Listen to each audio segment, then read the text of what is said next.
Орос улбаноос Украин улсын Кривий Рих хотын орон сууцны хорооллууд руу баллистик пуужин харвжээ. Америк нэгдсэн улсын иргэд 50 муж даяар 1200 гаруй байршил Дональд Трампын цэцэглэгааны эсрэг 50 жагсаал өрнүүллээ. Америк нэгдсэн улсын ерөнхийлөгч Дональд Трамп гадаад худалдааны алдагдaltaгүй улс болох хүртэл газын тарифыг бууруулахгүй гэлээ. Бүгд найрамдаа Солонгос улсын үндэсний ассамблеийн дарга Өвөн шиг ерөнхийлөгчийн эрх мэдлийг бууруулах тухай бүх нийтийн санал асуулгыг явуулахыг уриаллаа. Арамтэргээ зочтой Цэнгэр телевизийн гадаад мэдээний хөтөлбөр эхэлж байна. Та бүхэнд олон улсад өрнөж байгаа онцлог үйл явдлуудаас цагийн мэдээллийг таамаглана.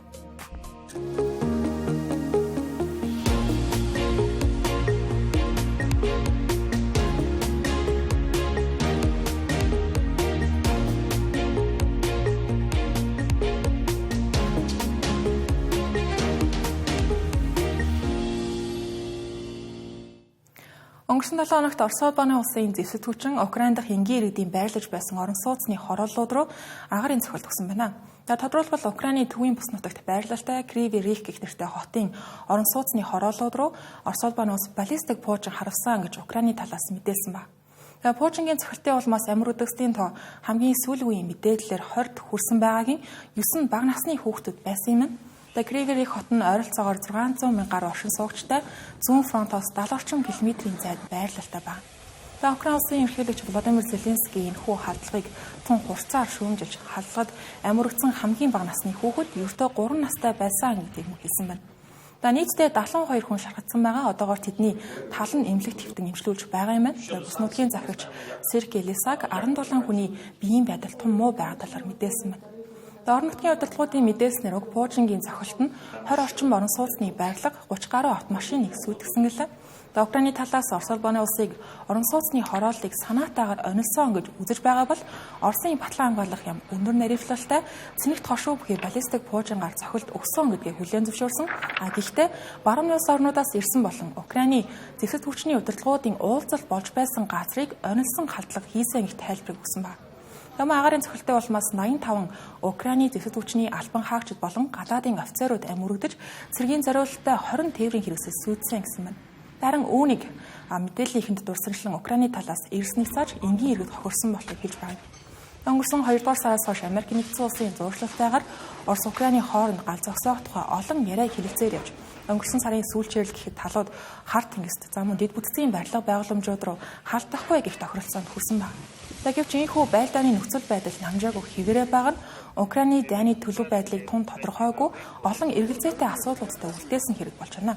Талууд өдөр алгасахгүй шахуу нэг рүүгээ гал нээж байгаа. Тухайлбал Орос улбаны улсын батлан хамгаалах яам өнгөрсөн Бямгарагт Украины тал Оросын эрчим хүчний дэд бүтцэд хийх давталгаага огцом нэмэгдүүлж 24 цагийн дотор 14 удаа агарын цохилт өгсөн гэж мэдэгдсэн байна. Нөгөө талд Киевийн мэдэгдснээр өнгөрсөн шөнө гэхэд Оросын талаас бараг 100 дрон хөөргсөн талаар мэдээлсэн байна. Украины агарын хамгаалалтын хүчнийхэн тэдний 51-ийг нь устгасан юм байна. Гал зогсоох хэлэлцээр хэрэгжихгүй байгаад талууд нэг-нэгнийгээ буруудгасан байртай байгаа. Тухайлбал Украин улсын ерөнхийлөгч Володимир Зеленскийн хувьд Оросын товтлогоо үргэлжилсээр байгаа нь дайныг зогсоох сонирхолгүй байгаагийнх нь тод илэрлээ гэж үзэх холбоотнуудаа хандаж Орос улбаны улсын эсрэг 20 арга хэмжээнүүдээс сулруулахгүй харин ч нэмэгдүүлэхийг хүссэн байна. Одоо олон улсын хэвлэл мэдээллийн агентлагууд тэр чигтээ шахуу Дональд Трампын тарифын бодлогын улмаас гарч болцсошгүй үр дагаврууд дээр гол анхаарал нь төвлөрсөн байна. Олон улс гэлтгүй Америк нэгдсэн улсын иргэдчдэр тариф нэмэх ёстой үгүүдээр тун хуваагдмал байр суурьтай байна. Тухайлбал өнгөрсөн пүрэв гарагт Дональд Трамп тарифын бодлогоо танилцуулсны дараа амралтын өдрүүдээр Америк нэгдсэн улсын иргэд 50 муж даяар 1200 гаруй байршилд Дональд Трампын цэцэглэгааны эсрэг 50 жагсаал өрнүүлсэн байна. Энэ жагсаал нь өнгөрсөн 1-р сард Дональд Трампыг цагаан ордонд иргэн ирснээс хойш болж байгаа хамгийн том эсэргүүцлийн хөдөлгөөнд тооцогдож байна. Hands off гэх урайнд ор зохион байгуулагдсан уг жагсаалд 150 гаруй иргэний нийгмийн байгууллагууд дэмжин оролцсон байна. Зохион байгуулагчдын мэдээснээр Вашингтон дахь үндэсний цэцэрлэгт хүрээлэнд 20 мянга гаруй хүмүүс цугларсан гэлээ. Жагсагчид Дональд Трампын засаг захиргааг хүний эрхийг зөрчсөн цагаачлалын бодлого явуулсан, эрүүл мэнд нийгмийн халамжийн үйлчилгээний төсвийг тансан, төрийн албан хаагчдыг үндэслэлгүй цомгтоосон, эдийн засгийн оновчгүй бодлого авч хэрэгжүүлсэн гэх үндэслэлүүдээр эсэргүүцсэн жагссан байна. Жигсаал Бостон, Чикаго, Лос Анжелес, Нью-Йорк, Вашингтон зэрэг Америкийн нэгдсэн улсын томоохон хотуудаас гадна Лондон, Парис, Берлин зэрэг гадаадын хотуудад мөн адил зохион байгуулагдсан байна. Сүүлийн үед Америкийн нэгдсэн улсын иргэдийн дунд Дональд Трамп болон түүний засаг захиргаанд үзүүлэх дэмжлэг мэдэгдэхүйц буурах болоод байна. Тухайлбал өнгөрсөн 7 хоногт Висконсин мужийн иргэд ардчилсан намын дэмжлэгтэй Сьюзен Кроуфордыг дээд шүүхийн шүүгчээр сонгож, Илон Маскийн дэмжлэгтэй бүгд найрамдах намаас нэр дэвшсэн Брэд Шимлийг 10% зөрүүтэйгээр ялсан байдаг. Мөн иргэдийн дунд явуулсан санал асуулгуудаар ерөнхийлөгч Дональд Трампд үзүүлэх иргэдийн дэмжлэг буурч байна. Өнгөрсөн 7 хоногт нийтлэгдсэн Reuters агентлагийн судалгаагаар Дональд Трампын дэмжлэг 43% болсон байгаа нь түүний 2 дахь бүрэн эрхийн хугацаа эхэлснээс хойш хамгийн доод түвшинд тооцогдож байгаа юм. Тэрээр 1-р сарын 20-нд тангараг өргөх үед энэхүү үзүүлэлт нь 47% байжээ. Судалгаанд оролцсон хүмүүсийн ердөө 37% нь Дональд Трампын эдийн засгийн бодлогыг дэмжиж байгаа гэдгээ илэрхийлсэн байна. Harvard Caps агентлагийн өөр нэгэн судалгаагаар бүртгэлтэй сонгогчдын 49% нь Дональд Трампын ажлын гүйцэтгэлийг сайшаасан байна. Гэвч энэ нь өмнөх сарын 52%-аас буурсан үзүүлэлт юм. Дональд Трамп бям гарагт жагсаал болж байх үеэр ямар нэгэн олон нийтийн арга хэмжээнд оролцоогүй Флоридад өөрийн эзэмшлийн амралтын газартаа байсныг их сурвалжууд мэдээлж байна. Өнгөрсөн бям гараас эхлэн Америкийн нэгдсэн улс худалдаа хийдэг бүх улс орнуудтай суур 10% тарифыг ноогдуулсан нь хэрэгжиж эхэлсэн байна. Үүнтэй холбогдуулан дэлхийд дахинд хөрөнгийн зах зээлийн голлох индексүүд уналцтай байна. Гэвч үүнээс үл харгалзан Дональд Трамп Америкийн нэгдсэн улсын гадаад худалдааны алдагдaltaгүй улс болгох хүртэл чанга хатуу тарифын бодлогоос ухрахгүй гэдэг хэлсэн байна. Тэрээр тарифын ачаар ажлын байр гадаадын хөрөнгө оруулалт огцом нэмэгдэнэ гэж үзэж байгаа өнгөрсөн нэм гарагт сэтгүүлчдийн асуултанд хариулж байх үедээ хэлсэн байна. Мөн түүний засаг захиргаа эдийн засгийн богино хугацааны уналтаас үл хамааран тарифуудыг төлөвлөсөн хуваарийн дагуу хэрэгжүүлнэ гэсэн байна.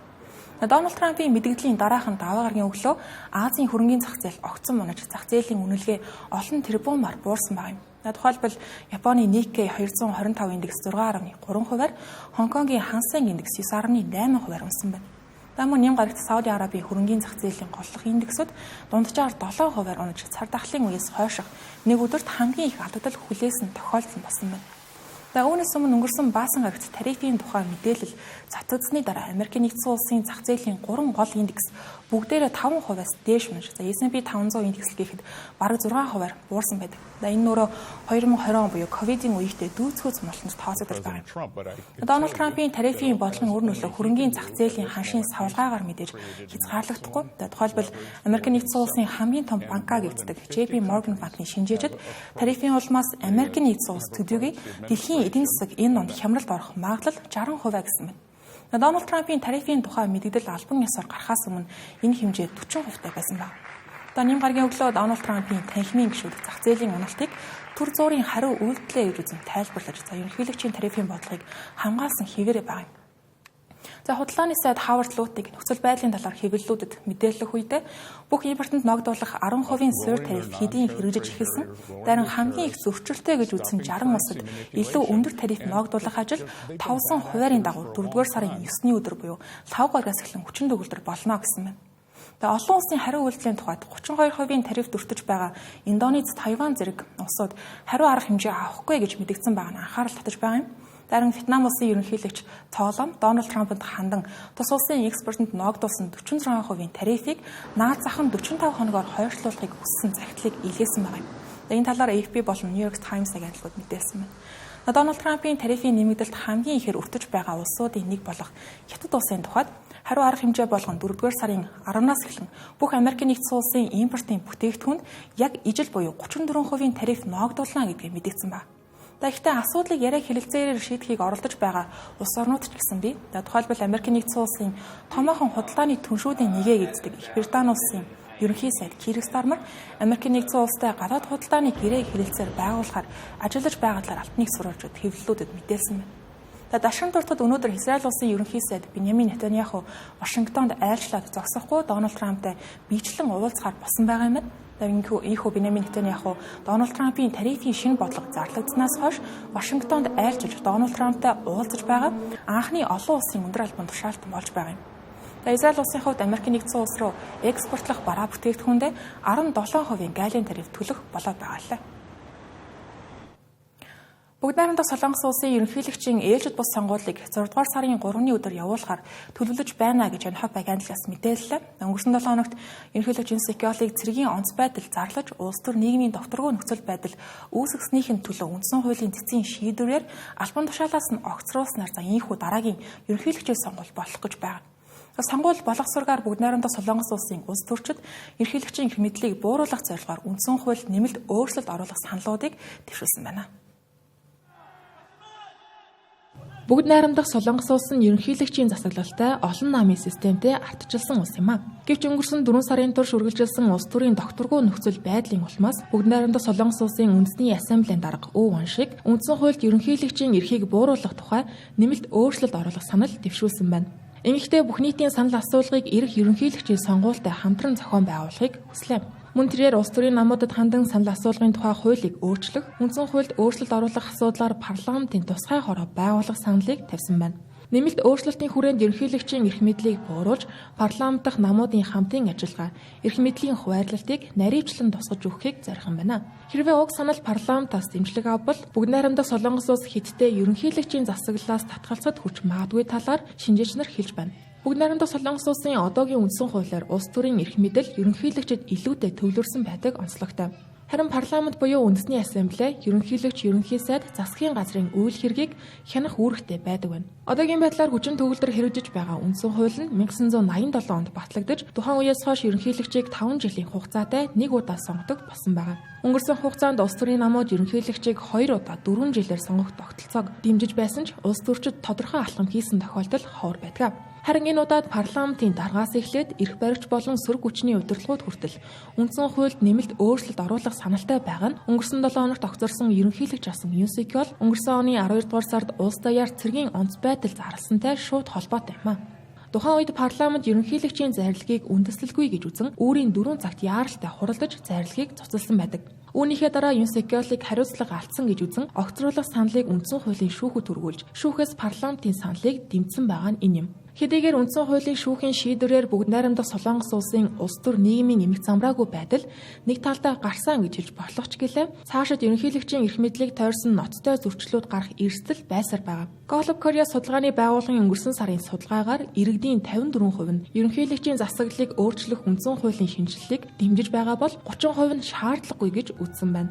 Улс төрийн томоохон нам бүлгүүд ч мөн адил ерөнхийлөгчийн эрх мэдлийг бууруулах тухайд санал нэгтэй байна. Тухайлбал өмнө нь парламентын гишүүний албыг ашиж байсан улс төрчдийн холбоо болох бүгд найрамдах Солонгос улсын үндсэн хуулийн холбоо ерөнхийлөгчийн эрх мэдлийг бууруулах, парламентын үүргийг нэмэгдүүлэхэд чиглэсэн нэмэлт өөрчлөлтийн саналыг дэвшүүлсэн байна. Мөн 4 дугаар сарын 6-ны өдөр сөрөг хүчний ардчилсан намын бүлэг болон эрх баригч ард түмний хүч намынхан үндэсний ассамблеийн даргын саналыг дэмжиж байгаа гэдгээ илэрхийлсэн байна. Ардчилсан намын дарга Ли Жэмион албан ёсны мэдэгдэл хийгээгүй ч гэлээ өнгөрсөн ерөнхийлөгчийн сонгуулийн үеэр 4 жилийн хугацаатай дахин сонгогдох боломжтой ерөнхийлөгчийн бүрэн эрхийг санал болгож байсан удаа бий. Үндэсний ассамблеийн дарга Өвөн шиг үндсэн хуульд нэмэлт өөрчлөлт оруулах санаачилгаа бүх гол намуудын удирдлагуудтай тэр дундаа сөрөг хүчний ардчилсан намтай аль хэдийн хилэлцэж санал нэгдсэн гэдгээ хэлж байна. Тэрээр нарийн заалтуудын талаар мэдээлэл өгөхөөс зайлсхийсэн ч гэлээ 4 жилийн хугацаатай 2 удаагийн бүрэн эрхтэй ерөнхийлөгчийн тогтолцоог нэвтрүүлэхээр талууд санал нэгдсэн гэлээ. Гэхдээ шинэ үндсэн хууль ирэх 6 дугаар сард сонгогдох ерөнхийлөгчид хамаарах хэсэг нь тодорхойгүй байна. Үндсэн хуульд өөрчлөлт оруулахын тулд үндэсний ассамблеийн олонхын дэмжлэг эсвэл ерөнхийлөгчийн зөвшөөрөл хэрэгтэй болно. Санал болгосон нэмэлт өөрчлөлтийг 20 хоногийн хугацаанд олон нийтэд зарласны дараа парламентын 300 гишүүний 3/2-оос доошгүй нь буюу 200 гишүүний дэмжлэг авч батлагдана. Үүний дараа бүх нийтийн санал асуулга явуулж оролцсон хүмүүсийн олонх нь дэмжсэн тохиолдолд хэрэгжиж эхлэх юм а. Ийхүү дараагийн бүгд найрамдах Солонгос улсын ерөнхийлөгчийн сонгуул хүртэлх 50 хоногийн хугацаанд үндсэн хуулийн шинжилэл сонгуулийн гол сэдэв болох нь тодорхой байна. Цэнгэр телевизийн гадаад мэдээний хөтөлбөр үргэлжилж байгаа. Хөтөлбөрийн хэсэгт бид зарим мэдээллийг товчоор хүргэнэ.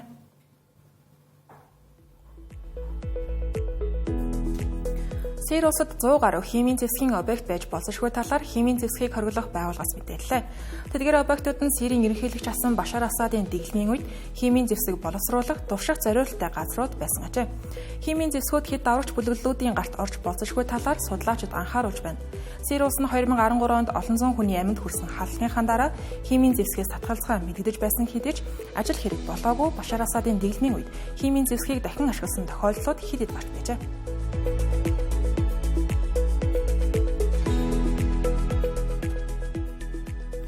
Франц улсын 2027 оны ерөнхийлөгчийн сонгуульд ялах өндөр магадлалтай байсан улс төрч болох үндэсний нэгдэл намын дарга Марин Le Pen Европын холбооны хөрөнгийг завсан хэрэгтгэхийн буруутай болгон тогтоогдож улс төрийн сонгуульд нэр дэвших хэрэгээ хасуулсан. Гэсэн хэдий ч тэрээр шүүхийн шийдвэрийг эсэргүүцэж дав заалтгаа мэдэгдлээ. Мөн улс төрийн карьераа дуусгах бодолгүй байгаа гэдгийг хэлсэн байна. Бям гарагч түүний намаас зохион байгуулсан Парис хотын Вабон талбайд болсон арга хэмжээнд олон мянган дэмжигчид нь оролцсон ч гэлээ. Өргөн цар хүрээг хамарсан эсэргүүцлийн хөдөлгөөн өрнөсөнгүй.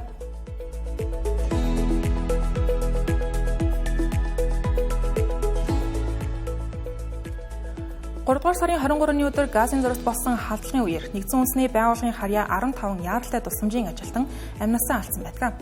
Өчигдөр Израилийн армийн зүгээс алдаа гаргаж тэдгээр 15 хүний амьд хүрсэн халдлагыг хийсэн болохоо хүлээн зөвшөөрлөв. Тухайн үед Палестины улаан хавирган сар нэгдсэн үндэсний байгууллагын онцгой байдлын машинуудаас бүрдсэн цуваа Рафа хотод бэртсэн палестинчуудад тусламж хүргэхээр явж байсан юм а. Гэвч замдаа халдлагад өртөж Орос руугаа алга болох 5 хоногийн дараа зогцсон олдсон байдаг. Анхандаа Израилийн талаас цуваа ямар ч гэрэл асаахгүй явж байсан тул сэжигтэй гэж үзэн галт нээсэн гэж мэдэгдэж байжээ. Гэсэн хэдий ч амар үтсэн нэгийн эмчийн гар утсаар авсан бичлэгт автомашинуудын гэрэл асаалтай байсан батлагдсанаар Израилийн талаас буруутай гэдгээ хүлээн зөвшөөрсөн байна.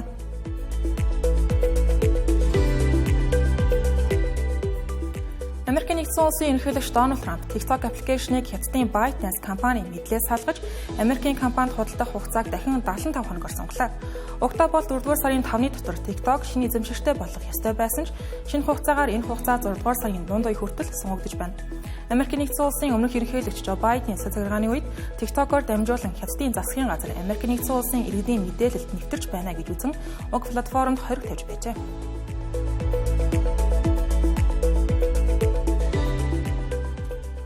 Тэнгэр төлөөс гадаад мэдээг үзүүлэлээ анхаарлаа хандуулсан баярлалаа.